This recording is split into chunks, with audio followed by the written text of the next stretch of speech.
Good morning everyone, welcome again to our channel study wind pro. So last time हमने class 12th की book Indian economy का chapter first study किया था और आज हम चैप्टर सेकंड पढ़ेंगे। चैप्टर सेकंड थोड़ा लेंथी चैप्टर है, सो हम इसको दो पार्ट्स में कवर अप करेंगे।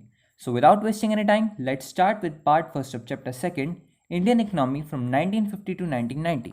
Read the notes on the slide and I guarantee you बिना बुक के पूरा लेसन मेमोराइज हो जाएगा। इस चैप्टर को पढ़ने के बाद ओवरऑल तीन चीज़ें पता चलेंगी। नंबर फर्स्ट, इंडिया के 5 ईयर प्लान के मोटिव क्या थे। नंबर सेकंड, एग्रीकल्चर इंडस्ट्री में 1950 से 1990 तक क्या डेवलपमेंट पॉलिसीज आई। नंबर थर्ड, एक रेगुलेटेड इकोनॉमी की क्या क्या एडवांटेजेस और लिमिटेशंस होती हैं। तो अब आप सोच रहे होंगे कि रेगुलेटेड इकोनॉमी होती क्या है। सो इन डेप्थ हम इसके बारे में बाद में बात करेंगे। फिलहाल के लिए समझ लेते हैं कि जब गवर्नमेंट प्राइवेट सेक्टर और पब्लिक सेक्टर पर कुछ लॉज और रूल्स इम्पोज करती है मार्केट को रेगुलेट करने के लिए, तो हम इसे रेगुलेटेड इकोनॉमी कहते हैं। गवर्नमेंट डिसाइड करती है कि किस पर्टिकुलर कमोडिटी के क्या प्राइसेस होंगे, इकोनॉमी को कैसे मैनेज करना है, किस तरीके से मार्केट फेलियर को रोकना है। जैसा कि हम सबको पता है, इंडिया 15 अगस्त 1947 को आज़ाद हुई। आज़ाद होने के बाद इंडिया के सामने कई तरह के सोशल, इकोनॉमिक और पॉलिटिकल चैलेंजेस थे। इकोनॉमी की जो हालत ब्रिटिशर्स छोड़कर गए वो हमने लास्ट चैप्टर में पढ़ लिया था। अगर हमारे लास्ट चैप्टर का वीडियो आपने नहीं देखा तो don't worry, link is in the description, आप जाकर वहाँ देख सकते हैं, जिससे कि चैप्टर आपको इजीली समझ आ सके। इंडिया की पॉपुलेशन लास्ट 10 ईयर्स में 20% बढ़ गई, जिसकी वजह से फूड क्राइसिस होने लगी। India mail nutrition, extreme poverty, terrorism, boundary issues, Punjab में खालिस्तान की मांग और ना जाने कितने ऐसे अनगिनत प्रॉब्लम्स का सामना करना पड़ा। Now come back to the point. India के लीडर्स की सबसे बड़ी प्रॉब्लम थी कि कंट्री के लिए किस तरीके का इकोनॉमिक सिस्टम बेस्ट रहेगा। सोशलिज्म, कैपिटलिज्म, ये ऐसे दो इकोनॉमिक सिस्टम थे जो वर्ल्ड की काफ़ी कंट्रीज़ ने अडॉप्ट कर रखे थे। उस टाइम पे हमारे प्रधानमंत्री नेहरू जी को सोशलिज्म इंडिया के लिए सबसे बेस्ट लगा। बट प्रॉब्लम ये थी कि सोशलिज्म में लोगों को प्राइवेट प्रॉपर्टी का राइट नहीं होता था। अब भाई आप प्रैक्टिकली इस बात को रियलाइज़ करो कि इंडिया जैसी डेमोक्रेसी में ये कैसे पॉसिबल हो सकता है। इस तरह की socialist economic society former Soviet union में एग्जिस्ट करती थी। किसी भी सोसाइटी या गवर्नमेंट को एक प्रोडक्शन या इकोनॉमिक प्लानिंग के लिए ओवरऑल 3 क्वेश्चंस का आंसर करना पड़ता है। नंबर फर्स्ट, क्या प्रोड्यूस करना है। नंबर सेकंड, कैसे प्रोड्यूस करना है। And the last one is किस तरह से डिस्ट्रीब्यूट करना है। सोशलिज्म और कैपिटलिज्म इन तीनों क्वेश्चंस को काफ़ी डिफरेंटली आंसर करते हैं।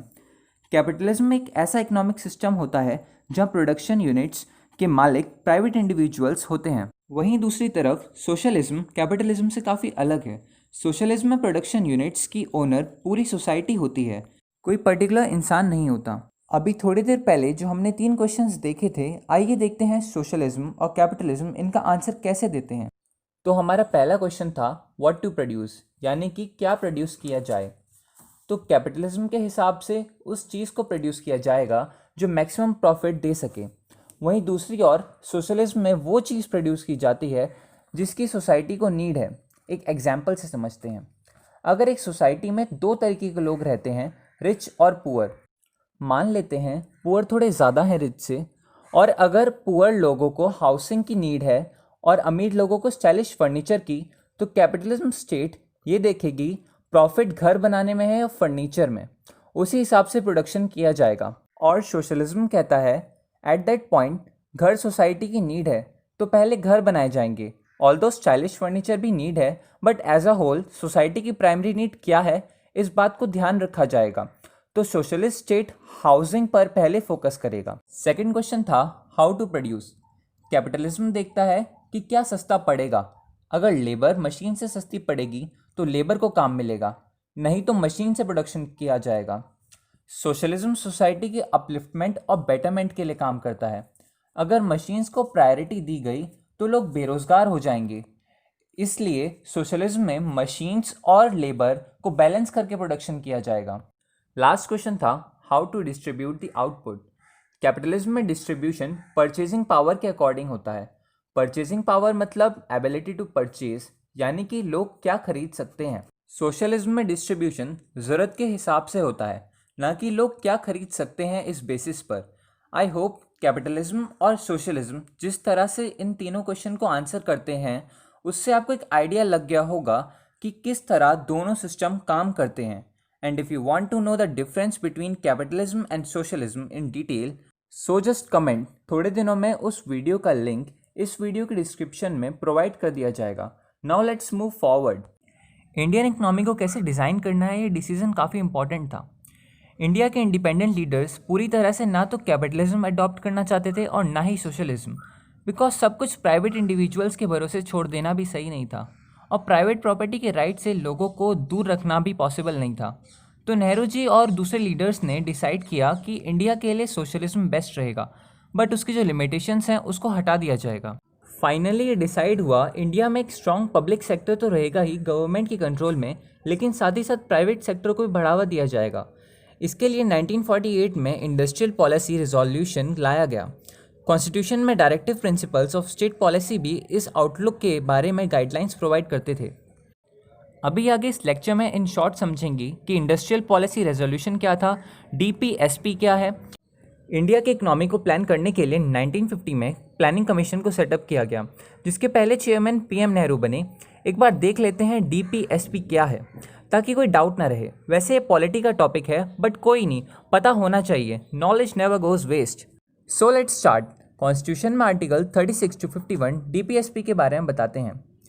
सिंपल लैंग्वेज में बात करें तो DPSP is set of guidelines principle जो कि गवर्नमेंट को रिकमेंड करते हैं कि किस तरह से पॉलिसीज़ और लॉस को फ्रेम करना है। डीपीएसपी नॉन जस्टिशिएबल है, मतलब कि अगर आपको कोई फंडामेंटल राइट वॉलेट होता है तो आप कोर्ट में अपील कर सकते हैं, बट अगर गवर्नमेंट डीपीएसपी की गाइडलाइंस को फॉलो नहीं करती तो आप कोर्ट में अप्रोच नहीं कर सकते। Court can't do anything in such case. DPSP में बेसिकली 3 मेजर गाइडलाइंस हैं।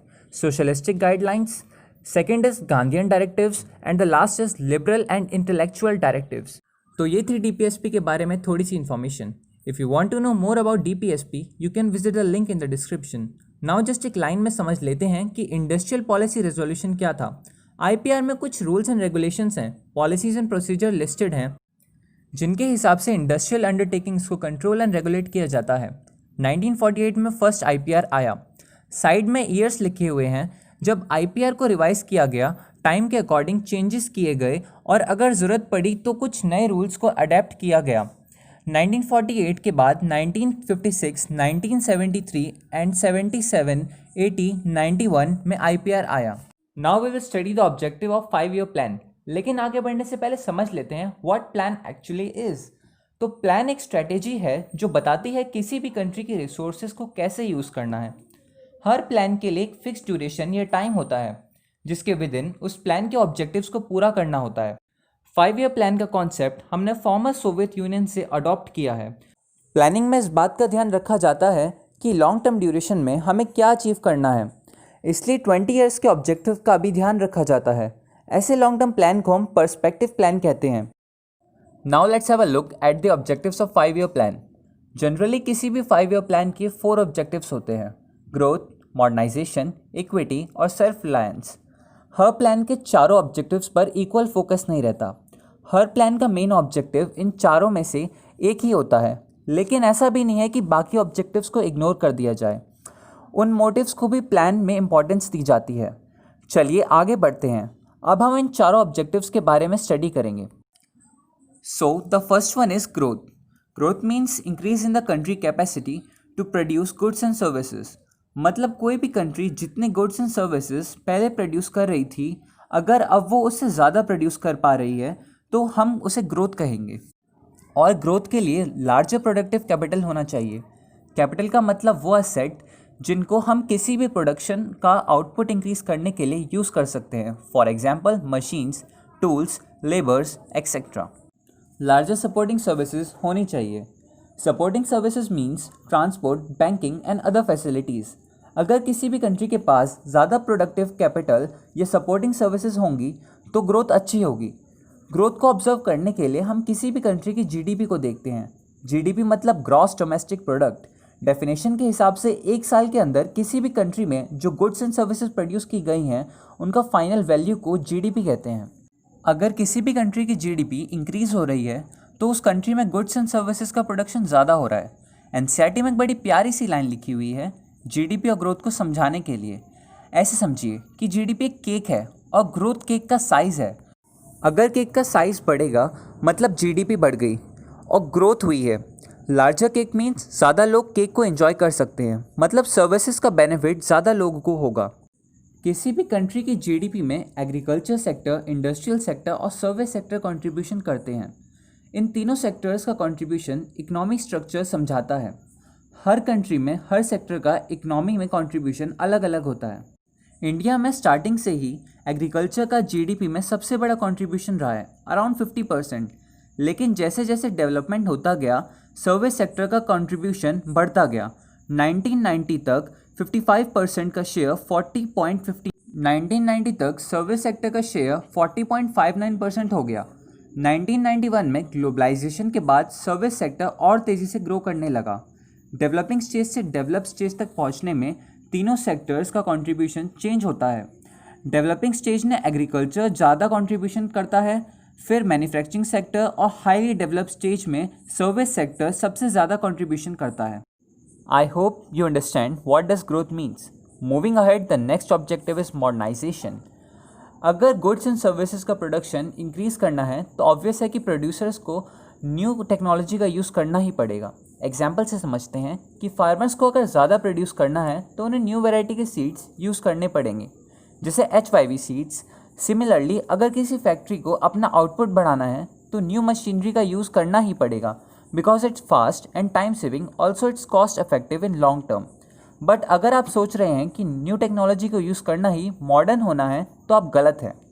जब तक सोसाइटी का नज़रिया नहीं बदलेगा तब तक सब कुछ चेंज होने के बाद भी चेंज नहीं हो सकता। वुमेन्स को इक्वल राइट्स देना, उन्हें भी इक्वल अपॉर्चुनिटी देना ही सही मायने में मॉडर्न होना है। सोसाइटी के सभी सेक्शंस को भी इक्वल अपॉर्चुनिटी मिलनी चाहिए। Third objective was self reliance, which means आत्मनिर्भर। ये वर्ड्स न्यू तो नहीं होंगे आपके लिए, अगर आपने कभी मोदी जी की बातें सुनी होंगी। तो आगे बढ़ते हैं। एक नेशन अपनी इकोनॉमी की ग्रोथ को बढ़ाने के लिए या तो अपने रिसोर्सेज को यूज़ करता है या फिर जो रिसोर्सेज उसके पास अवेलेबल नहीं है उन्हें इम्पोर्ट करता है। पहले 7 5 ईयर प्लान्स में आत्मनिर्भर भारत को इम्पोर्टेंस दिया गया। इसमें उन गुड्स को इम्पोर्ट करना कम किया गया जो भारत खुद प्रोड्यूस कर सकता था। उस टाइम फॉरेन कंट्रीज़ पर इम्पोर्ट को लेकर डिपेंडेंस काफ़ी ज़्यादा था। 5 ईयर प्लान ने इस डिपेंडेंस को कम करने पर फोकस किया, क्योंकि फॉरेन कंट्रीज से अगर हम फूड, कैपिटल से लेकर टेक्नोलॉजी तक बहुत ही ज़्यादा इम्पोर्ट करते हैं तो हमारी कंट्री की पॉलिसीज़ में फॉरेन कंट्रीज़ कभी भी इंटरफेयर कर सकती हैं। 1960s में इंडिया बहुत ही लार्ज क्वांटिटीज़ में यूएस से फूड सीरियल्स इंपोर्ट करता था। 1964 टू 1965 में मानसून काफ़ी अच्छा रहा, उसके बावजूद भी इंडिया को 7 मिलियन टन्स के फूड इंपोर्ट करने पड़े। देन 1966 में ड्रॉट ने इंडिया के फूड इंपोर्ट को 10 मिलियन टन्स तक बढ़ा दिया। उस टाइम पर फॉरेन एक्सपर्ट्स का कहना था कि इंडिया कभी भी अपना पेट नहीं भर सकता। विलियम एंड पॉल पैडलॉक की बेस्ट सेलर बनी बुक जिसका नाम था फेमाइन 1975 में बोला गया था कि वर्ल्ड ग्लोबल फेमाइन की तरफ बढ़ रहा है और हेल्प करने वाली कंट्रीज़ नीड को पूरी नहीं कर पाएंगी। सो वेस्टर्न कंट्रीज़ को लिमिटेड फूड को बचा कर रखना चाहिए और इंडिया जैसी कंट्रीज़ को उनके हाल पर छोड़ देना चाहिए। इंडिया को इस बुक के बातों को सुनने के बाद काफ़ी गुस्सा आया। फाइनली देन ग्रीन रेवोल्यूशन हुआ और चीज़ें बदलने लगी। Now the point is equity. Equity is one of the most important objectives of 5 year plan. एक मॉडर्न कंट्री जो सेल्फ रिलायंट है और उसकी अच्छी खासी जीडीपी हो, उसके बावजूद भी ये पॉसिबल है कि उस कंट्री के ज़्यादातर लोग गरीबी में जी रहे हों। सो इस बात को ध्यान रखना भी ज़रूरी है कि सोसाइटी के सभी लोगों के लिविंग स्टैंडर्ड्स इम्प्रूव हो रहे हों। सभी के पास इतनी फैसिलिटीज़ होनी चाहिए कि सब अपनी बेसिक रिक्वायरमेंट्स को फुलफ़िल कर सकें। फूड, हाउस, एजुकेशन, हेल्थ, ये सब पा सकें। हमारी सोसाइटी में वेल्थ काफ़ी इनइक्वली डिस्ट्रीब्यूटेड है। किसी के पास इतना पैसा है कि he can daily afford 5 star meals और किसी के पास पेट भरने लायक पैसा नहीं है। तो इनइक्वालिटी कम होनी चाहिए। सोसाइटी को इक्वालिटी से पहले इक्विटी की नीड है। साइड में जो पिक्चर दे रखी है ये इक्वालिटी और इक्विटी के बीच का डिफरेंस अच्छे से क्लियर कर देती है। इक्वालिटी में सबको इक्वल मिलता है, बट इक्विटी में जिसको जितनी ज़रूरत है उतना मिलता है। एक एग्जाम्पल से समझो तो मान लेते हैं 2 लोग हैं, ए और बी।